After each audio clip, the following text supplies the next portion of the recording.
Alright, I'm back. Whipwill's back again, talking about the healthcare debate. And there's been a discussion with me and with myself and King of the Morons. But you went on to say later on that you brought up the thing about that girl. I believe it was in California. She was denied a liver transplant or liver treatment by her insurer, and I come to find out that the insurer was Cigna, and they were shamed into going in and approving the treatment, and she ended up dying within 12 hours of their approval. And you see how that's uncivilized and whatnot. And it is a sad story. It very much is. I have another sad story for you too. New York Times, Associated Press member Jean Heller. She did a story. She put it in the New York Times on the Tuskegee study of 1932, and it was a program set up for 399 poor black men, super poor, and they were told they had bad blood. The cat coming here. They were told they had bad blood, so they would be offered free health care from the United States government, the federal government. It was paid for. And so they received free health care for this bad blood. Well, there were the doctors involved used these people for 40 years as walking lab rats. For 40 years, these 399 men, poor black men, had syphilis, and 28 of them died directly from syphilis. Over a 40-year period, the doctors and the nurses giving them free health care were using them as lab rats. 28 died directly from syphilis. Another 100 died from complications that syphilis caused, lowering their immune deficiencies and whatnot. 40 of the wives were affected, and 19 children were born with congenital syphilis, all because of free health care provided by the government. I think that's a pretty sad story too. And there's always room when someone has that much power and influence, and especially when you take a private institution out of it, that you can sue and shame publicly for their mistakes or misgivings. It's a different story. You have at least a fighting chance. But when you take the government into court, well, who's there to this damn cat? Who's there to render judgment? The government. And so there's a little bit of confliction of interest there. Examine that as well. And there's so many more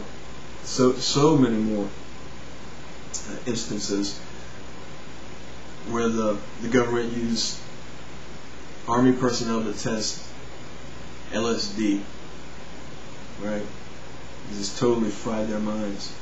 Other instances where people were wards of the state and psychiatric centers that were used as guinea pigs with shock treatments and different experimental pseudoscience. And there's no one. It's hard to hold the government accountable to anything. So, anyways, you go on to say that the AMA is lobbying for stronger immigration laws, not allowing foreign doctors to come here and practice, so they want to protect their profits and whatnot, and that's not amenable to my ideal of a free market. Well, they're not free market people. They're practicing protectionism, just like a country that opposes tariffs. Protectionism, price and wage control have adverse effects, and there's a lot of documentation on that. A book by Henry Hazlitt. I'll probably put it over here in the information. And the foreword written by Block. And I want to paraphrase this here. You have wage and price controls. It has an undesired effect.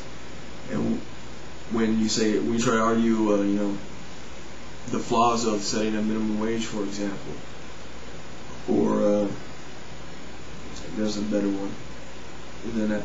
When you try to argue that with somebody, it's almost like Copernicus trying to speak with a group of people saying, this isn't a geosynchronous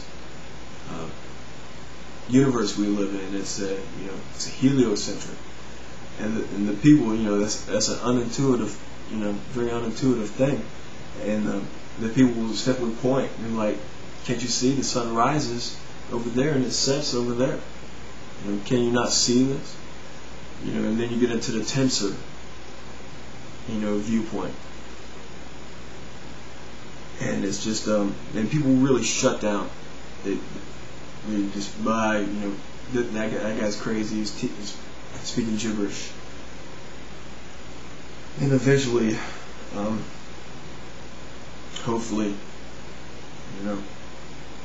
let you guys look that up. But, let's see, what else do I have here? Oh yeah, you went on to correlations of Medicare. I had proposed that Medicare and Medicaid was basically causing because they're suppressing the amount being paid out, and that basically implied that there was a causation between the implementation of Medicare and Medicaid in 1965, which I believe was pretty much around the era of that whole Great Society, that LBJ type thing. And interestingly enough, the year before that, we stopped minting our coins with silver and went to some other trash metal. But anyway, yeah, he said, that's a correlation, not a causation. Other countries have Medicare for all. Well, that's true, they do, but you don't hear about Americans going to Spain for, double heart and lung transplants. You don't hear about Americans going to China for, Siamese twins conjoined at the head, with a gastrointestinal sharing. You don't hear about those people going to China to get medical treatment that they can't find here. But you do hear about Canadians coming to America for cardio bypasses. You do hear about them coming for knee replacements. People in those socialistic countries, they're kind of born into the system, and they don't. If you're born into something, you really don't know it's not a good thing. You're used to a 6-week wait to see your primary care provider.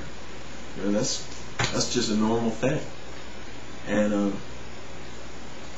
you don't wait 6 weeks to see your primary doctor here. And I'm going to go ahead and cut it short again. I don't have a timer on this, but I'll come back.